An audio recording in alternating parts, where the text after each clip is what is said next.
Correct tense করতে যদি বলে এটাকে, হ্যাঁ বলা এখানে বলেইছে কারেক্ট টেন্স করো। কারেক্ট টেন্স সবসময় ব্র্যাকেটের ভিতরে দেওয়া থাকবে একটা ভার্ব। কি দেওয়া থাকবে?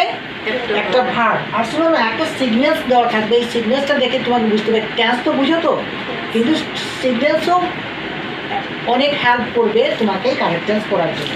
তো হি ডু দ্য ওয়ার্ক নাও, এখানে সিগন্যালস কি বলছে? কোনটাকে সিগন্যালস মনে করবে এখানে বলো? না, এখানে তুমি নাও, যে এই নাও তোমাকে সিগন্যাল দিচ্ছে যে তুমি কোন টেন্সে যাবে। ঠিক আছে, নাও এর মিনিং কি? এখন। তার মানে বুঝছি। আর এখন নাও যে সবসময় বেশিরভাগ কন্টিনিউয়াস টেন্সেই নাও এর ইউজ হয় না। তাহলে এখনই যদি কাজ ডু দেওয়া আছে, তার মানে করানো হচ্ছে নাকি এখনই? কে করছে? সে। তাহলে সে নাকি কাজটা করছে, এরকম হলো কিনা বলো? তাহলে এভাবে দেখি কি করা যায়। আমাদের টেন্স জানার মতো এটা করার চেষ্টা করছি। ব্র্যাকেটের ভিতরের কামটাই শুধু হবে, হ্যাঁ না? হি দেওয়া আছে আগের থেকে আমরা দিলাম তো। তারপরে এই যে ডু কামটা আমাদের কি হবে এখন?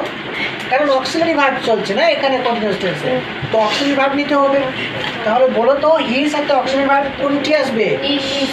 ইজ আসবে, কারণ নাম আর হিসের সাথে ইজই আসবে। তো হি ইজ কি হবে? নেক্সট বলো। কন্টিনিউয়াস টেন্সে কি বলছে? Subject plus auxiliary verb plus verb ING. তাহলে আমার ডুর সাথে আইএনজি মানে ডুইং। He is doing.